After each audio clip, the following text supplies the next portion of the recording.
Hjertelig velkommen, kjære internett, til enda en helt ny serie her på min kanal. Nå er vi i gang med The Stanley Parable. Og grunnen til at jeg vil spille det, det er fordi jeg spilte originalen for det er vel i hvert fall et par år siden, tror jeg. Det er ganske lenge siden den kom ut. Og det var et ganske magisk lite spill, et lite eventyr. En mod til Half-Life 2, som da handlet om Stanley, og om veldig mye annet som er vanskelig å forklare. Og nå tenkte jeg skulle prøve den nye versjonen, eller en remake, eller hva du vil kalle det, som er gitt ut på Steam nå nettopp. Og om det er helt likt som originalen, eller om det er helt annerledes, det vet jeg ikke. Så jeg er dritspent. Jeg digger i hvert fall originalen, så vi bare hopper i det. Vi hopper i det. Jo mindre jeg sier, jo bedre, for dette her er sært. Dette er et sært spill. Vi kjører på. Is never the end, is never the end, is never the end, is loading, nev. Jaha. Ja, bra start. Dette her føler jeg er akkurat sånn som resten av spillet kommer til å være. Det var veldig lang loading. Så da burde jeg på en måte si noe annet imens. Jeg burde snakke litt imens. Jeg kan jo fortelle at nei, nå kommer den seg. Det var nesten, nå skulle jeg til å begynne på verdens mest spennende historie. Neida, jeg skulle ikke det. Men nei, jeg anbefaler alle sammen, før dere ser den serien her, kanskje også, å spille det spillet her selv. This is the story of a man named Stanley. Yes. Da er vi i gang. Stanley worked for a company in a big building where he was employee number 427. Number 427. Employee number 427's job was simple. He sat at his desk in room 427 and he pushed buttons on a keyboard. Orders came to him through a monitor on his desk, telling him what buttons to push, how long to push them, and in what order. Riktig. This is what employee 427 did every day of every month of every year. And although others might have considered it soul-rending, Indeed. Stanley relished every moment that the orders came in, as though he had been made exactly for this job. And Stanley Riktig. was happy. Was he now? Men ja, som jeg And skulle... then one day, Oi, something very peculiar happened. unnskyld, det var ikke meningen å Something avbryte. that would forever change Stanley. Something he would never quite forget. Ok. He had been at his desk for nearly an hour when he realized that not one single order had arrived on the monitor for him to follow. Oh, nei. No one had showed up to give him instructions, call a meeting, or even say hi. Never in all his years at the company had this happened. This complete isolation. Uff da. Something was very clearly wrong. Shocked, frozen solid, Stanley found himself unable to move for the longest time. Ok. But as he came to his wits and regained his senses, he got up from his desk and stepped out of his office. Aha. Ok. Nå styrer jeg. Og nå er jeg da Stanley. Og se her. Dette minner meg veldig om Lost. At det er Desmond som sitter på et lite rom og bare trykker på knapper og får beskjed om det. Det er til og med sånn gammel, sånn grønn DOS-bakgrunn. Jeg vet ikke om det heter DOS, det heter vel noe annet. Men ja, da er vi i gang. Han går veldig fort. Det går veldig fort. Så det. All of his co-workers were gone. What could it mean? Oh my goodness. Stanley decided to go to the meeting room. Perhaps he had simply missed a memo. The meeting room. Er det her? Nei, dette var kontorer. Men nei, dette spillet her er som sagt veldig sært, og det er nok lurt, i hvert fall hvis du vil få mest mulig ut av det, å spille gjennom det en gang selv først, fordi nå kommer jeg til å spoile alt sammen når jeg spiller gjennom det. For det er noe sånn spesielt som man burde oppleve, mener jeg. Så hvorfor jeg starter en YouTube-serie av det, det kan du lure på. Det lurer jeg også på. I hate Mondays, står det på koppen her. Ja, fin liten detalj. Veldig lav tekstur. Resolution på den koppen. 416. Oi. Jeg hakker litt her. Jeg håper ikke videoen blir alt for ødelagt. Ha det. Skal vi se. Ok. When Stanley came to a set of 2 open doors, he entered the door on his left. The door on his left. Da gjør vi det. Oi. Den var veldig hakkete. Det liker jeg ikke. Skal vi se her. Hallois! Yet there was not a single person here either. Feeling a wave of disbelief, Stanley decided to go up to his boss's office, hoping he might find an answer there. Hopefully we will, yes. Complete today's... Står det her? Unfinished agenda items, right next day's agenda, reflect. Så greit. Using slides to assure employees that everything is okay. Make sure your slide has a slick blue graphic in the header and throw some bevel on all the text. Everyone is unique. You, most of all. Så bra. er egentlig What is hot? Hva er det de jobber med? Det kan man lure på. Bi-quarterly post review. Work harder. Hard worker. Number of slides on this slide. Charts and slides. Ja, flott. Dette er akkurat sånn som presentasjonene mine på ungdomsskolen. Det er masse svada, null innhold. Det er sånn det skal være. Skal vi se, det var opp til the boss's office. Coming to a staircase, Stanley walked upstairs to his boss's office. Yes. Skal vi se. Oi. Oi, sjefen hadde fint kontor. Men sjefen er ikke her. Da. Stepping into his manager's office, Stanley was once again stunned to discover not an indication of any human life. Shocked, unraveled, Stanley wondered in disbelief who orchestrated this, what dark secret was being held from him. Indeed. What he could not have known was that the keypad behind the boss's desk guarded the terrible truth that his boss had been keeping from him. And so the boss had assigned it an extra secret PIN number, 2845. 2845. But of course, Stanley couldn't possibly have known this. Ok. Da prøver vi. 2845. Yet incredibly, by simply pushing random buttons on the keypad, Stanley happened to input the correct code by sheer luck. Amazing. I know. He stepped into the newly opened passageway. Luck is on my side today. Hva er det det? Ah! Oi! Det var veldig passageway også. Er det her? Å, damn. Hva er det sjefen driver med, liksom? Er sjefen Batman? Oi! Å, damn. Nå går vi ned. Skal vi finne sannheten, kanskje? Stanley realized he felt a bit peculiar. Indeed. It was a stirring of emotion in his chest, as though he felt more free to think for himself, to question the nature of his job.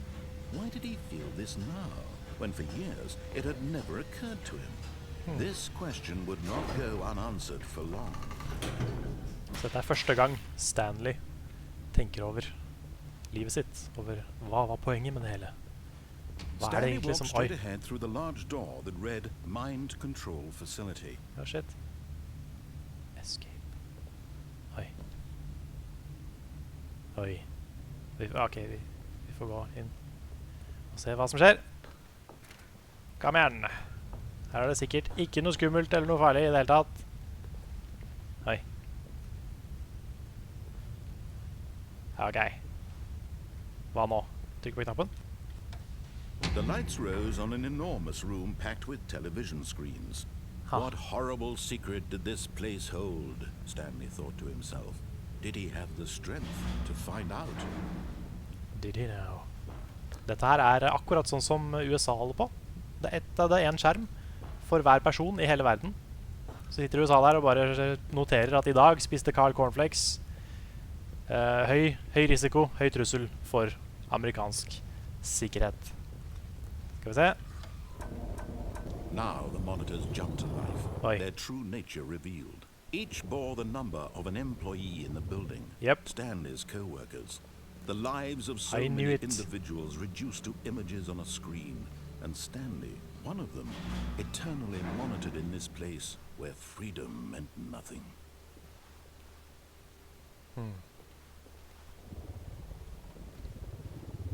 Dette er ikke bra. Dette er overvåking. Det liker vi ikke.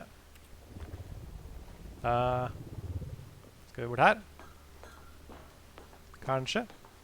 Var det der vi kom fra? Nei. Neida, her vet du. Pjo! This mind control facility, it was too horrible to believe. It couldn't be true. Yeah. Had Stanley really been under someone's control all this time? Was this the only reason he was happy with his boring job? That his emotions had been manipulated to accept it blindly? My goodness. No.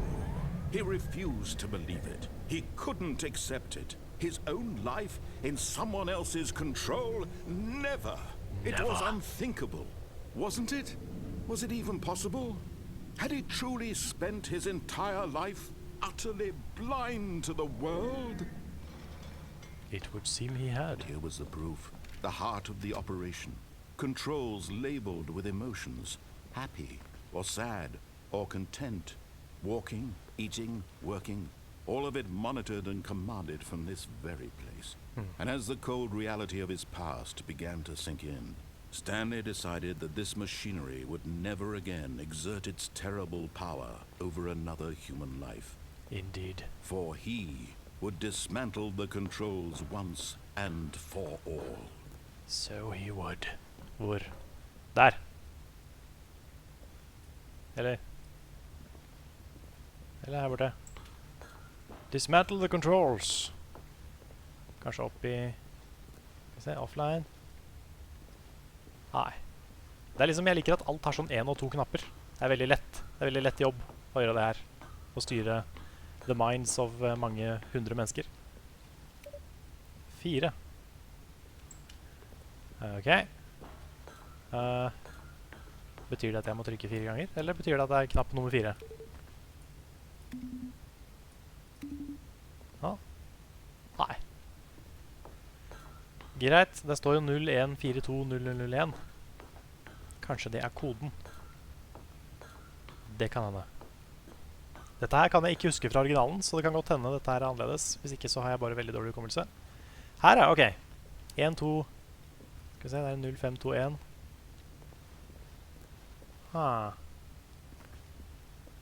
Ok. Jeg kan ikke gå inn der. Skal vi se. Facility power. Kanskje jeg bare skal inn der. Ja. Mind controls idle, awaiting input. Det er så greit.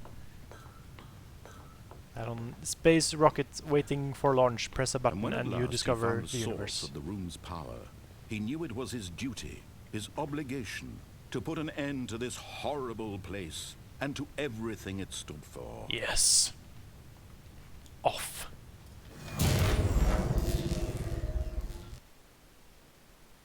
Oh my god. Nå ble det mørkt. Hallo? Hva skjer nå? Musikk? Her er musikk. Blackness and a rising chill of uncertainty. Indeed. Was it over? I believe it was. Yes. He had won. Yes. He had defeated the machine, unshackled himself from someone else's command. Freedom was mere moments away. And yet, even as the immense door slowly opened, Stanley reflected on how many puzzles still lay unsolved. Where had his co-workers gone? How had he been freed from the machine's grasp? What other mysteries did this strange building hold? But as Indeed. sunlight streamed into the chamber, he realized none of this mattered to him, for it was not knowledge or even power that he had been seeking, but happiness. Oh. Perhaps his goal had not been to understand, but to let go. No longer would anyone tell him where to go, what to do, or how to feel. Whatever life he lives, Wow. it will be his. And that was all he needed to know. It was perhaps the only thing worth knowing. Stanley stepped through the open door. My god. Det var veldig lett å runde spillet. Det var kjempelett. Stanley felt the cool breeze upon his skin, Oh. the feeling of liberation, the immense possibility of the new path before him. This was exactly the way, right now, that things were meant to happen. And Stanley was happy. The end. Eller ikke. Beat the game. Achievement unlocked. Kjempebra. Men det er et viktig poeng her. Som nå skal vi avslutte episoden. Men serien er ikke over. Fordi nå gjorde vi akkurat som fortelleren sa. Og ironisk nok så fikk vi en slutt som handlet om frihet. Så, mine damer og herrer, i neste episode skal vi ikke gjøre som fortelleren sier. Takk for meg, og ha det bra. Subscribe.